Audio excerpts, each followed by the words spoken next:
teu ridho mah jol amak. Akhirnya 80% itu tidak akan ada solusi dalam hidupnya. Kesimpulannya dulu, mun jalmi teu ridho 20% ada solusi, 80%-nya tidak ada solusi. Tapi kalau orang ridho, itu 80% ada solusi, 20%-nya itu dia berpikir. Itulah hebat secara badaniah.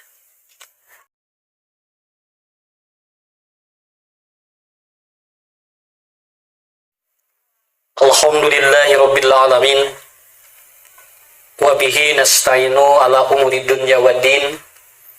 Asyhadu an la ilaha illallah wahdahu la syarikalah wa asyhadu anna Muhammadan abduhu wa rasuluhu la nabiyya ba'dah, amma ba'd. Faqala Allah ta'ala fil Qur'anil Karim, a'udzu billahi minasyaitonir rajim. Fa'asa an takrahu syai'an wa yaj'alallahu fihi khairan katsira.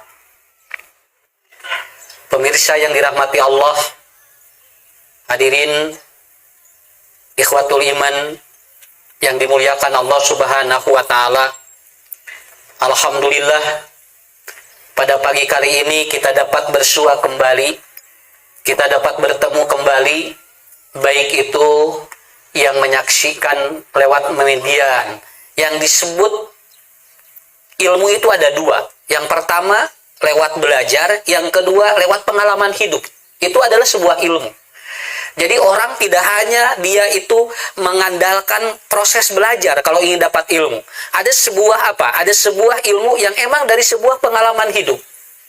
Kalau saya membayangkan satu keluarga ketika Rasulullah Shallallahu Alaihi Wasallam, beliau pun ketika itu ada ujian yang sangat besar, bertubi-tubi yang ataupun yang diturunkan oleh Allah, tetapi itu tetap dapat lolos. Dan Rasul menyampaikan, belajarlah dari orang-orang yang pernah diuji oleh Allah Subhanahu wa taala. Jadi hari ini cukup bahagia dan satu kehormatan bagi saya dan semua pemirsa yang ada dimanapun. Bu-ibu, bapak-bapak, kita akan menerangkan the miracle of ridho. Keajaiban orang kalau sudah ridho. Kenapa? Karena ini juga harus dipelajari secara konsep ilmu. Karena apa? Sepertos bahasa Sunda, Bu, nyarios sabar teh lamun teu kaalaman mah hese nya. Sapertos nyarios suka ridho lamun teu kaalaman sesah, da kudu ngalaman heula. Lamun teu ngalaman eta teh hese pa diterangkeun ge. Tapi seperti orang nerangin tahajud, lamun can pernah tahajud mah da moal kabayang kumaha tahajud teh. Tapi begitu dia suka tahajud, begitu nerangin tahajud itu lepas. Pikiran lepas. Kemudian apa? Narasi-narasi argumentasi juga enak. Tapi lamun nerangkeun sodako tara sodako eta teh gejet kana otaknya. Makanya kalau nerangin ridho harus dari keluarga-keluarga yang pernah dia belajar bagaimana konsep ridho. Kalau tidak pernah belajar konsep ridho, ya tidak akan jadi ilmu. Nah, pada saat ini ibu-ibu, bapak-bapak semua akan berbicara tentang konsep bagaimana hidup nanti ke depan yang sebenarnya misteri dan sesuatu yang sudah lalu. Kan manusia mah hirup tilu. Hiji anu atos kalangkung disebutnya teh historical life, sesuatu yang sudah lalu. Yang kedua, sesuatu yang sedang terjadi, yang sedang kita lakukan. Dan yang ketiga, mysterical life, jadi sesuatu yang akan datang. Teh Bu, anu seueur pikiran teh urang teh ieu teh mikiran anu can datang. Padahal urang teh keur hirup di zaman ayeuna, tapi tos kaemutan kumaha kapayun. Nah, ini seringkali menjadi sebuah catatan-catatan bagi kita semuanya. Kita pelajari dulu. Dalam nyursain teknologi otak dan tafsir Al-Qur'an, ridho itu adalah menerima rangkaian takdir Allah yang menimpa kita. Itu definisi ridho. Ya. Jadi sekali lagi, ridho itu adalah menerima rangkaian takdir Allah yang menimpa kita. Itu definisinya. Sedangkan takdir adalah pertemuan antara ikhtiar manusia dengan ketetapan Allah. Tah, sakitu heula, Bu, supados gampil memahami nanya. Sekali lagi, ridho adalah menerima, awas ya, rangkaian takdir Allah yang ditimpakan kepada kita. Sedangkan takdir pertemuan antara ikhtiar manusia dengan ketetapan Allah. Jadi dua, Pak. Bunya, kalau kita berbicara ridho, itu adalah berbicara takdir. Jadi kalau kita berbicara ridho, tidak dibicarakan dulu takdirnya, itu tidak akan terjawab. Kenapa? Karena ridho itu adalah menerima takdir. Sedangkan takdir itu adalah apa? Rangkaian dari usaha kita dengan kehendak Allah. Oke, digabung, terjadilah proses jadi dua. Satu, ridho ditinjau dalam aspek badaniah. Yang kedua, ridho ditinjau dalam aspek kolbiah. Nah, ini nanti akan beda kesimpulannya. Kenapa? Karena aspek apapun, Pak, kejadian apapun harus ditinjau dalam dua hal, Pak. Contoh, begini ya. Saya ambil contoh. Kalau orang terfokus dalam konsep agama, maka kalau tanpa ilmu, itu jadi sebuah kebodohan. Begitu kan? Senam wadi ubar, ken bae, naon kuma Allah we. Nah, ini kan kebodohan. Kenapa? Karena dia tanpa ilmu. Ada orang yang begini, terlalu percaya kepada obat, tapi tidak percaya kepada agama. Itu adalah sebuah ketakaburan. Ini saya ulang-ulang di mana-mana. Non margina damayunan hirup mah kedah dua, hiji ngange ilmu, dua ngange agama. Tengah nge ilmu takabur, tengah nge agama atau tengah nge agama takabur, tengah nge ilmu bodoh. Punten banyak. Kenapa, Bu? Kita harus menerima ketetapan ujian dari Allah. Karena kita tidak sama dengan binatang. Moal aya jelema bisa hiber. Ya, manuk mah bisa hiber. Jelema lamun ayeuna gaduh jangjang mah bisa hiber. Kenapa? Hanya binatang yang bisa terbang. Tapi manusia dengan akalnya dapat dia terbang tapi tidak menggunakan dirinya. Ngange naon? Ngange kapal terbang. Sakitu kemampuan jalmi. Matak jalmi ku Allah diuji. Untuk apa, Pak, ujian itu? Untuk membedakan bahwa kita dengan binatang itu berbeda. Tinggal we satu tuh tinggalnya meninggal hayamnya. Dah hayam apa sareng domba pajinya. Punten bahasa Sunana paehna teh hiji, lamun teu paeh sorangan dipencit sakitu we. Dari jalmi mah moal. Kenapa? Karena manusia itu matinya itu sudah ditentukan. Tapi kalau binatang terkadang kieu we sato mah lila hirupna teh. Kajaba lamun hayang gancang dipencit. Ya. Kenapa? Karena emang beda antara kita dengan binatang. Makanya oleh Allah dikasih sebuah stimulus secara jasadiah, secara badaniah. Orang kalau sudah ridho itu akan mengaktifkan 3 hormon. 1 dopamin, 2 eksotesin, yang ketiga adalah beta endorfin. Kalau 3 hormon ini aktif di otak, itu terjadi regulasi. Di mana? Di memori otak kita. Ketika terjadi regulasi di memori otak kita, 3 hormon itu akan membuat sistem di otak kita mencari solusi. Mata jalmi mun ridho 80% aya solusi. Tapi kalau orang tidak ridho, itu yang aktif di hipokampus di otaknya, itu satu adalah apa? Sekresi dopamin, yang kedua adalah adrenalin. Dan itu akan membuat denyut jantung menjadi berdetak. Tinggalnya jamin terido apa? Duk, duk, duk, gitu, Bu. Kemarin saya menghadapi seorang klien. Dia tidak mau tidur 2 minggu, Pak. Ngadenge ambulan. Jadi lamun aya ambulan, kepeg 2 minggon teu bobo. Ya. Matak ambulan teh tong waka dipercaya eusina aya. Boating eta teh kosong teh ngarah jalan lancar gitu we lah. Jadi ngarah teu jadi pikiran. Naon da ngadenge ambulan, gebeg, ngadenge ambulan. Pak Ustad, abdi tos 2 minggon cenah kieu we nyileuk naon. Abdi teh cenah trauma nguping ambulan tuh tinggal. Mata lamun amang we ka kampung da teh aya sora ambulan teh, nu aya sora uncuing. Ya, mata di kampung mah uncuing, da ambulan teh disoraan. Tapi orang Pak bisa trauma itu. Sampai menyebut abdi 2 minggon nyileuk we cenah Ustad. Naon? Itu kan denyut-denyut apa? Sekresi di otak, di hipokampus tidak jalan. Akhirnya apa? Denyut jantung, stres berlebih, dan akhirnya apa? Orang bisa insomnia. Inilah hebatnya secara badaniah. Ternyata ketika dia sudah seperti itu, muncul kemarahan dalam dirinya. Jalmi nu teu ridho mah jol amek. akhirnya 80% itu tidak akan ada solusi dalam hidupnya. Kesimpulannya dulu, mun jalmi terido 20% ada solusi, 80%-nya tidak ada solusi. Tapi kalau orang ridho, itu 80% ada solusi, 20%-nya itu dia berpikir. Itulah hebat secara badaniah. Sok bu, sakitu heula Pak. Supados engke gampil memahaminya. Contoh ya, kita punya anak. Ridho Pak.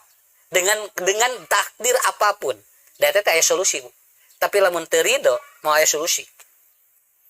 Jadi lamun jalmi keur dicecar masalah, kemudian dia itu tidak ridho, yang muncul marah. Ketika yang muncul marah, maka otomatis itu 20 ataupun 80%, itu solusi hidupnya tidak ada. Solusi hidupnya tidak ada. Tapi begitu dia ridho, maka 80% solusi hidupnya akan dimunculkan oleh Allah Subhanahu wa Ta'ala. Nah, jadi kagamar wehnya Bu. Jadi jalmi mah kajadian naon wae aya dua pangaruh. Hiji kana jasad, dua kana kolbu. Pastilah sapertos kitu. Moal tiasa dibohongan. Punten paja dah dinteu-henteu ge Bu, secara jasadiah berpengaruh ke kita kan? Ya.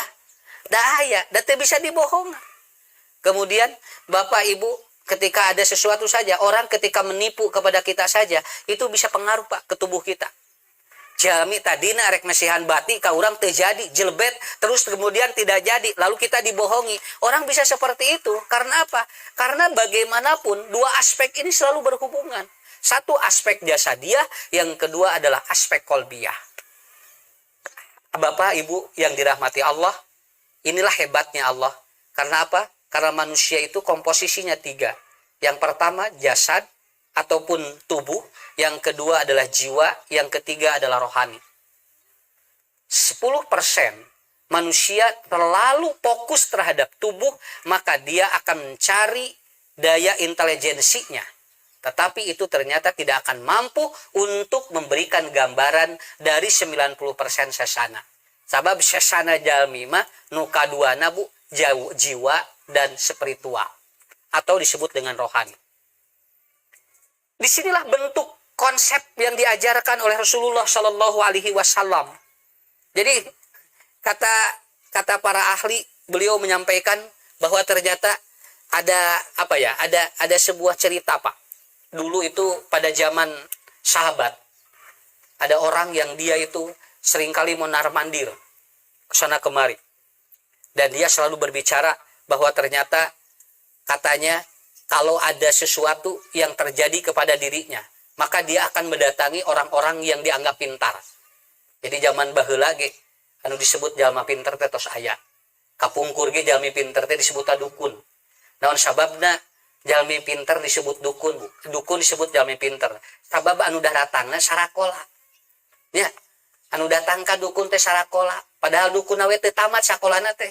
Dukun mah sakolana ge sampai kelas 2, sampai kelas 1. Anu sumping nama eta teh rata-rata jalmina teh S1, S2.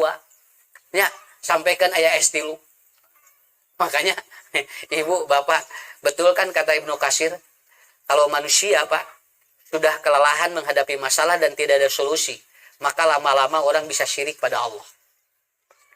Kemudian pada zaman sahabat itu ada orang yang dia punya masalah.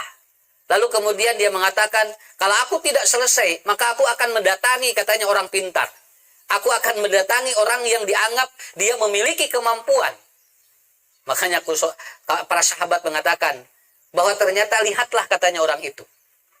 Dan orang pada melihat Pak, kehidupannya setiap hari itu tidak selesai.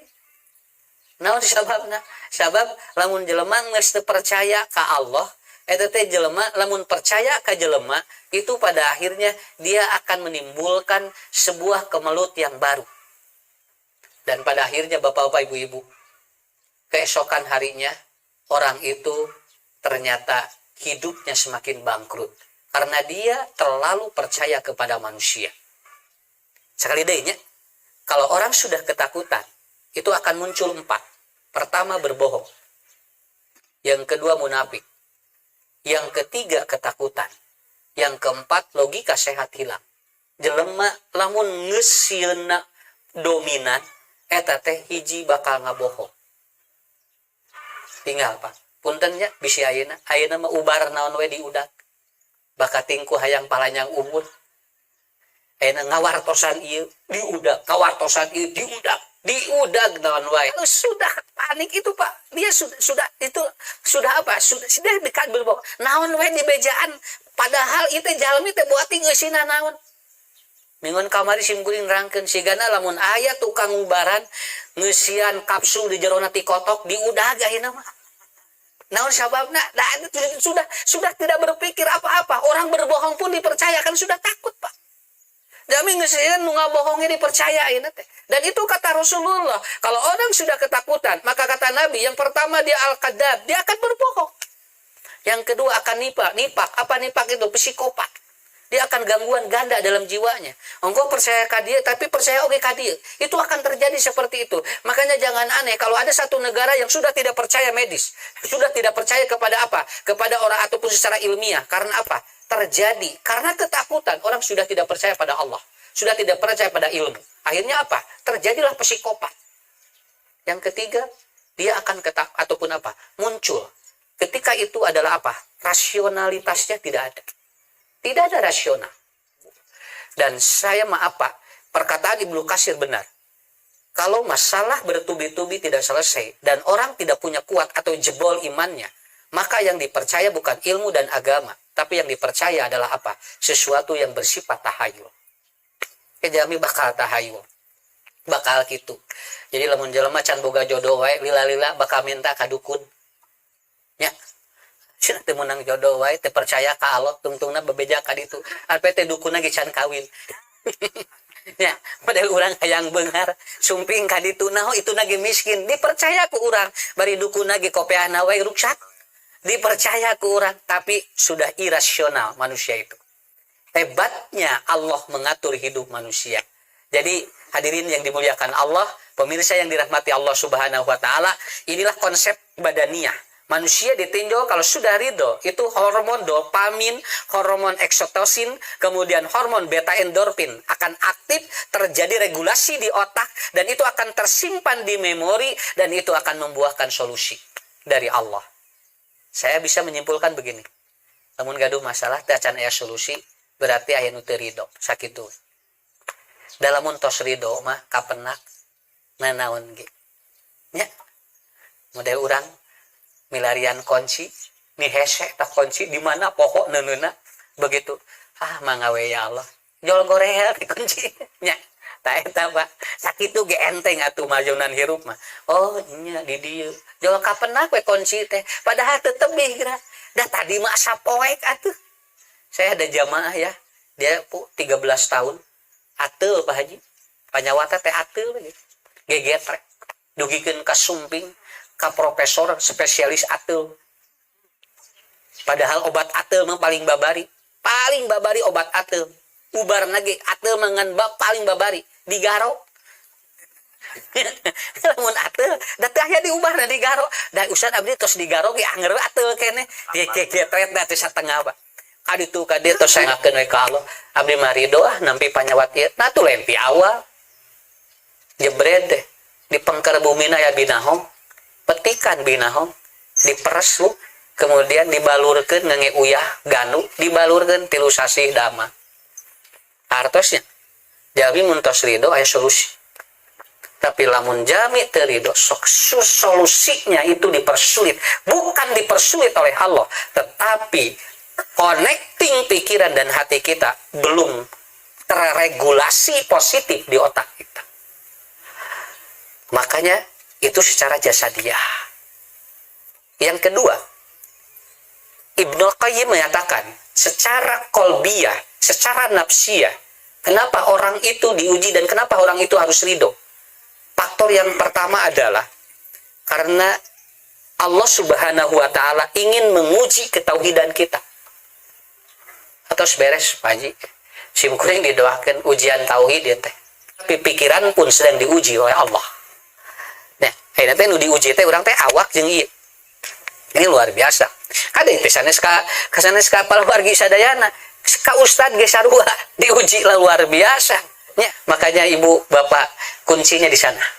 Ya, ini adalah ujian tauhid. Ujian tauhid adalah mengukur tingkat keimanan manusia. Jadi lamun tos rapuh mah engke jami bakal nutur-nutur kadinya. Nah gitu Tapi lamun kiat kene masya Allah.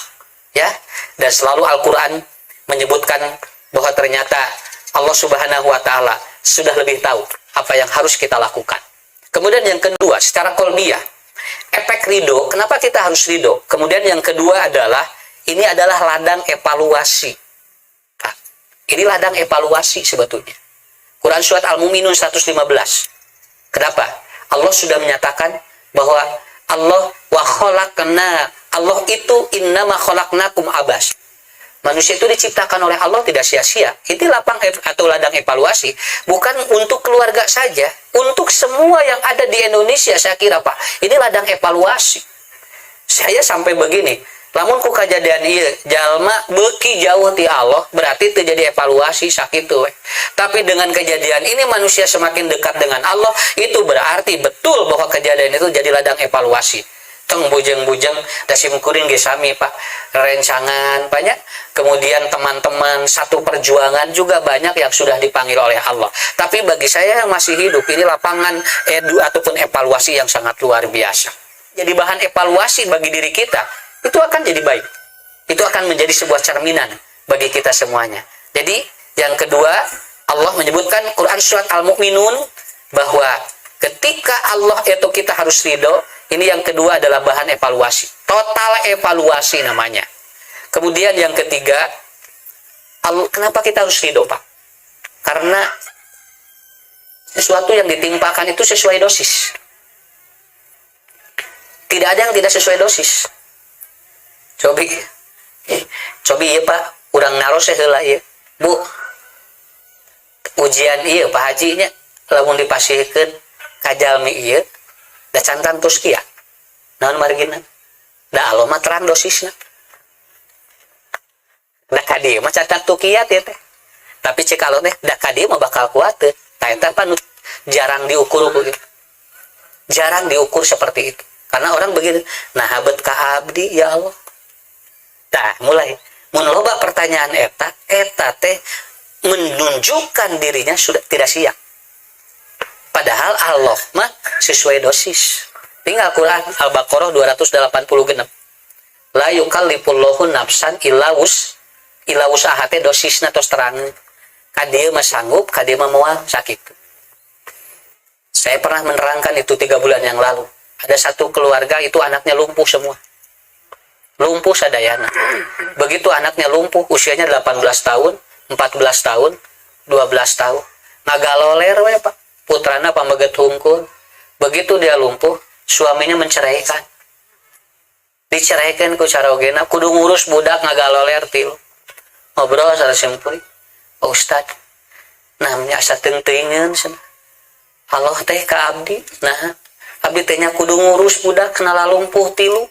Can cenah ku caroge diceraikeun. Da carogena teu kiateun meureunnya. Ningali budak bulal goler bari bararadag di dinya, Bu. Tapi saya ngomong begini, lamun murangkali nu ieu dibikeun ka abdi cantang tu kuat. Tah Allah mah uningan ibu teh kiateun, tidinya liren. Oh nya. Da ku abdi ulah dinten ka urus. Jadi anjeunna icalan, meme icalan teh diurus heula, putrana teh dituangkeun heula, dipasihan tuang heula dihuapan. Tah ieu Pak teh kaharti teh. Hebat Allah, illa wus'aha teh dosisnya sudah sesuai dengan kita. Kalau tidak sesuai dengan kita, Allah itu akan dicabut kembali. Mau jadi ujianna ka dieu, nu rek tadi rek diuji terjadi, naon sababna? Karena Allah tahu dosis Anda tidak kuat. Kami dokter masihan obatkan kan sesuai dosis kita. Apa yang kita alami sesuai. Kalau tidak itu kan jadi overdosis. Engke lamun overdosis bukan jadi obat, jadi racun. Urang geus sami. Allah Maha uninga dosisna bahwa anjeun siap mengalami seperti itu. Ya. Tak sampai ditanya sama jamaah. Ustad siga nu nya cenah. Ustad can diuji, mengalami sama Pak. Ujian ieu, ujian bojo, ujian murangkalih, ujian bapak, sadayana. Dalam musim guring lamun can ngalaman, hese nerangkeun teh moal leupas. Dan nerangkeun ujian mah kudu kaalaman heula. Nya. So seperti kitu. Puntennya banyak lamun ku urang disebutkeun wah cenah eta mah siga nu nyawe nya da benten atuh sora jelema nu teu ngalaman mah jeung beda jeung jalma nu can ngalaman ya.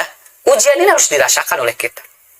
Kalau saya begitu aja sesuai dosis, dah dosisnya luar biasa dan saya yakin ini tidak akan ada yang salah dari Allah ya. Anu salah mah pikiran jelema ya, pikiran jelema.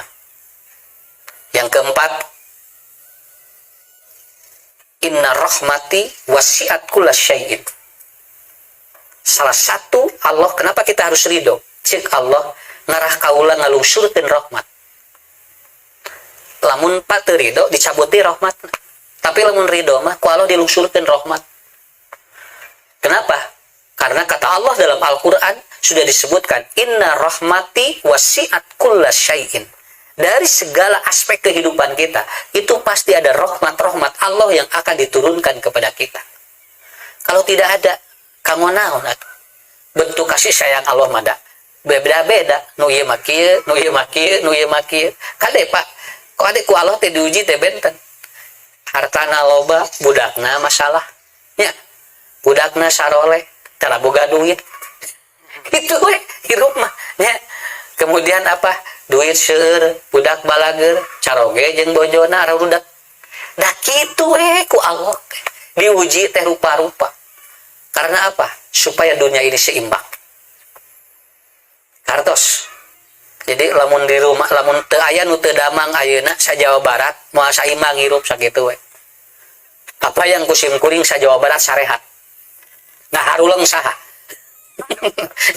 Dokter perawat ngaharulang rumah sakit merenya moal aya pasenan ngaharulang sadayana tah cek Allah teh berhe nu teu damang tuh jadi we garak tah ieu disebutna wasiat atau inna rahmati wasiat kulla syai'in. Allah akan memberikan kasih sayang dan rahmat ini akan diturunkan kepada Allah. Makanya salah satu bentuk rahmat Allah dari yang 99% yang belum dipas atau belum diberikan kepada kita di alam dunia, lihat ketika ada seorang induk binatang mau menginjak anaknya dikejekeun ka luhur saur Nabi taeta salah sahiji tinu 1% rahmat Allah sampai nanti kaki induknya saja tidak jadi menginjak anaknya karena itu adalah bagian rahmat. Itu menunjukkan Allah untuk mengatur hidup manusia sesuai kadar kasih sayangnya. Jadi duanya Bu, jadi dua sadayana ge Pak lamun nyikapi naon dua hiji aspek badania, dua aspek kolbiah. Jadi ka urang lagi enak. Contoh, bisnis ge sami. Aspek jasadiahnya apa? Aspek badaniahnya apa? Cobi, lamun jalmi Pak, begitu usahana bangkrut, lalu dia tidak ridho, akan ada efek kemana-mana. Sok, jo langsung migrain. Nya, kadieu cara rangkel kana awak. Teu puguh-puguh sampai dia apa tuang teu raos jual pararahit we nya.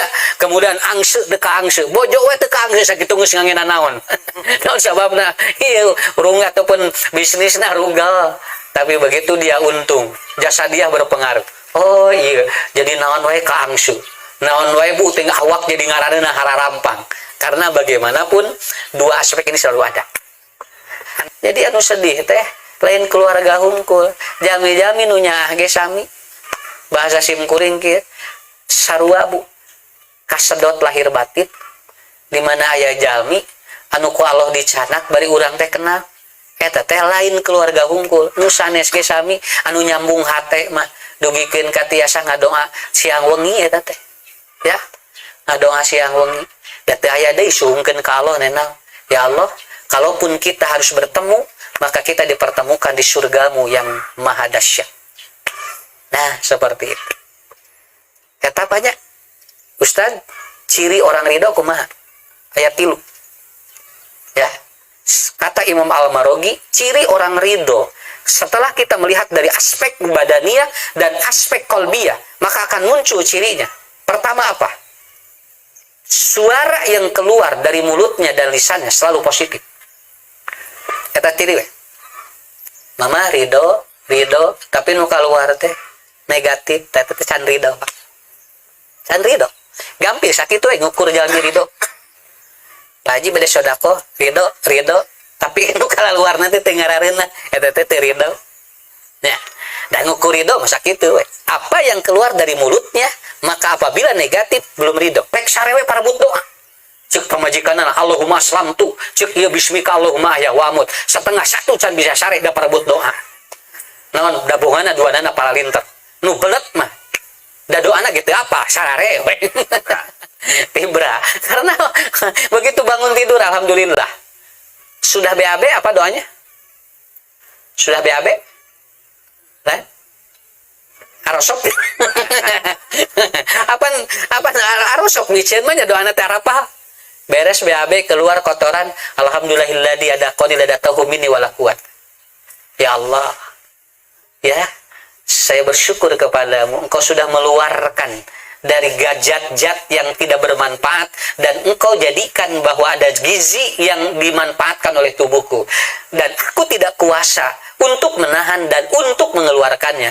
Kurang teh keluar ngadoa eta naon sababna ridho. Sok ciri ridho kumaha? Mikiran itu teh lah aduh sia tameng paning kurban sate tadi cenah gepuk tadi sabaring gepuk mah di kurang teh ditetep we teu Bu naon sababna da tos ridho sugan aya nu tos micen diomongan engke deui moal. Kenapa? Karena apa? Karena dia akan mengeluarkan alhamdulillahilladzi adaqani. Ini aduh sudah. Kenapa? Karena Allah akan selalu melihat apa yang keluar dari mulut kita. Apa yang keluar dari mulut kita.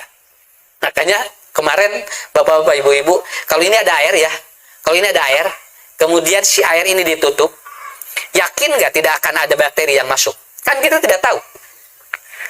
Urang teh canak si cai teh. Bismillahirrahmanirrahim. Nah, bet make bismillah, kan urang teh apa? Eta teh jero cai teh bersih atawa henteu. Make bismillah mah geus disangakeun. Kenapa? Supaya tidak terjadi masalah ketika ada sesuatu kita udah siap. Jadi ciri yang pertama, ciri orang-orang ridho akan terdengar suara dari mulutnya positif. Yang kedua, jalmi nu ridho mah tinggal we Bu. Dia akan berprasangka baik kepada Allah. Ciri ridho. Tinggal we prasangka na kumaha? Prasangka teh no? Pola pikir. Jadi lihat pola pikirnya apa ya? Yang sering muncul di kesehariannya apa? Itu apa? Itu gambaran bahwa orang ini ridho dan tidak ridho. Kalau dia itu ridho, ini prasangkanya akan selalu dia itu husnudon. Tapi ongkoh ridho, tapi prasangkana ke Allah beda wae. Nah itu teh can ridho eta teh. Ya. Maka Nabi mah Bu ngajarkeun tinggal lamun nyeri di nusalira diusap ku urang. Bismillahi bismillahi bismillahi a'udzu billahi wa qudratihi min syarri ma ajidu wa uhadiru. Sengaja seperti itu ya didoakeun aya nu nyeri palih dieu tah urang amun nyeri teh jogeun kunaon tur teh nya bari tarameng ba do kitu tinggal dikieu tuh nyeri mah bismillahi bismillahi bismillahi nya bade nyeri mastaka kunaon nya cenah sirah teh nyeri wae tapi kantun dikieu bismillahi bismillahi bismillahi ya. Sekarang di Amerika lagi ada terapi namanya sensitive terapi, yaitu orang Bu kalau mau pemulihan jiwa itu mendengarkan suara-suara binatang Pak, suara manuk, suara domba, suara sapi, itu teh diterapi. Saurna teh mayarna teh sajam 1,5 juta. Ya. Jadi ngahaja we kudu ngupungkeun nu karitu 1,5 juta cenah mayarna. Ayeuna teh dugikeun ka kitu. Urang mah ngahaja Pak, batur mah ngahaja hayang ngadangukeun eta. Urang mah ngapain eta. Padahal itu ternyata sudah menjadi konsep-konsep terapi di mana-mana. Ada hidroterapi ya, ada terapi air, kemudian ada sensitif terapi, ada emosional terapi. Ini di negara-negara barat sudah mulai diberlakukan hal yang sampai kemarin itu yang terbaru love terapi, yaitu apa? Sentuhan cinta. Itu akan menterapi katanya. Padahal Nabi mah tos ngajarkeun, lamun aya nu nyeri dicabak. Nah, itu disebutnya body love terapi. Sudah dilakukan oleh mereka. Makanya Bapak-bapak, Ibu-ibu, husnudon, alhamdulillah, ya Allah. Soal nabinya entengnya Pak. Man asbaha, barang siapa yang dia bangun tidur dalam keadaan sehat. Lalu dia aman dan dia dapat makan dalam hari itu maka dia sudah mendapatkan dunia dan isinya. Sakitu we hirup mah. Jadi hirup mah Pak tilu. Hiji, gugah bobo sehat. Dua, dirina aman. Anu katilu, tiasa tuang keur poe eta cek Nabi ieu jalma meunang dunia jeung isina. Tah, dunia jeung isina teh eta gitu. Leuwih ti dinya mah eta mah aksesoris. Makanya betul kan kata Rasulullah, kalau manusia lebih dari itu yang membuat lelah. Tapi kalau sudah sekedar itu sudah cukup. Alhamdulillahnya, boga bobo sarehat Pak. Ya, aman teu aya nanaon. Teu aya pras tuang tiasa keneh. Beres. Kemudian yang terakhir. Ya, yang terakhir dia selalu dia selalu meyakini bahwa di balik sesuatu ada hikmah. Eta we ciri jalmi anu ridho mah eta. Tilu, hiji cariosana positif, anu kadua husnudon ka Allah, anu katilu di balik ini ada hikmah yang luar biasa. Ya. Jadi dalam Quran disebutnya yahdi qalbah. Ya, man asoba min musibatin illa biidnillah wa man yu'min billah yahdi qalbah. Jadi artinya apa? Ada sesuatu yang akan antosan we Pak. Nang urang sok teu sabar ngantosan hikmahna. Da hikmah mah pasti aya 100 kejadian. Jadi hikmah mah lamun teu acan kejadian moal aya hikmahna. Hikmah mah 100 kejadian dan itu pasti selalu ada. Kenapa? Karena tidak ada sesuatu yang tidak ada hikmahnya. Antosannya insya Allah saya yakin akan terjadi ledakan-ledakan positif yang sangat luar biasa. Ada 2 doa yang diajarkan oleh Nabi ketika dia mendapatkan ujian dari Allah. Yang pertama, Rabbi shrah li sadri wa yassir li amri wahlul 'uqdatam min lisani yafqahu qauli. Tapi Pak, terasa disuunkeun ka Nabi teh nya. Rabbi shrah li sadri kan eta anu hese mah ieu. Hate muka. Ya, nepikeun ka muka hate teh ta ieu nu rada sesah teh. Mata doana simpel, doa Nabi Musa ieu teh. Rabbi shrah li sadri wa yassirli wahlul 'uqdatam awas Pak wahlul 'uqdatam teh supados engke nu kaluar tina ucapan-ucapan urang teh nu positif. Makanya wahlul 'uqdatam min lisani yafqahu qauli dan sehingga itu akan menjadi ilmu bagi siapapun. Eta Pak bunya lamun sim kuring mah doa eta mah selalu diikuti setelah doa sujud. Tos subhana rabbiyal a'la subhanakallahumma rabbana wa bihamdika allahumma gfirli teraskeun ka dinya rabbi shrah li sadri wa yassir li amri wahlul 'uqdatam min lisani yafqahu qauli. Dalam hadis Bukhari ada tambahan lagi doa yang kedua yaitu apa? La ilaha illallah. Cobanya la ilaha illallah al-adimul halim. La ilaha illallah. Sekali deh Bu, sok Pak diulang-ulang ngarah hafal ya. Sekali deh la ilaha illallah al-halimul adim ya. Teras la ilaha illallah teraskeun deui la ilaha illallah rabbus samawati wal ard ya. La ilaha illallah rabbus samawati wal ard wa rabbul arsyil adim. Kata Nabi, barang siapa yang berdoa indal kurbi ketika diuji oleh Allah sesuatu yang berat, maka Nabi berdoa yang tadi. Kata Rasulullah di akhir doa itu dalam hadis Bukhari, maka dia akan diganti oleh Allah dengan sesuatu yang lebih baik. Ya, di luar yang anu wakhluq fi khairin minha itu kan. Ya, Allahumma ajirni fi musibati wakhluq fi khairin minha. Ada 2 yang sering disampaikan Nabi Bu ketika ada ujian itu Pak. Rabbi shrah li sadri wa yassir li amri wahlul 'uqdatam min lisani yafqahu qauli. Yang kedua yang tadi la ilaha illallah ya. Teraskeun Bu al-halimul adim. La ilaha illallah rabbus samawati wal ard wa rabbul arsyil adim. Nah, inilah gambaran dari yang diajarkan Rasulullah. Jadi, pemirsa yang dirahmati Allah, pada hari ini sekali lagi saya mengucapkan terima kasih semua pemirsa yang juga sama lagi diuji oleh Allah, karena saya yakin tidak ada yang salah dari ketentuan Allah.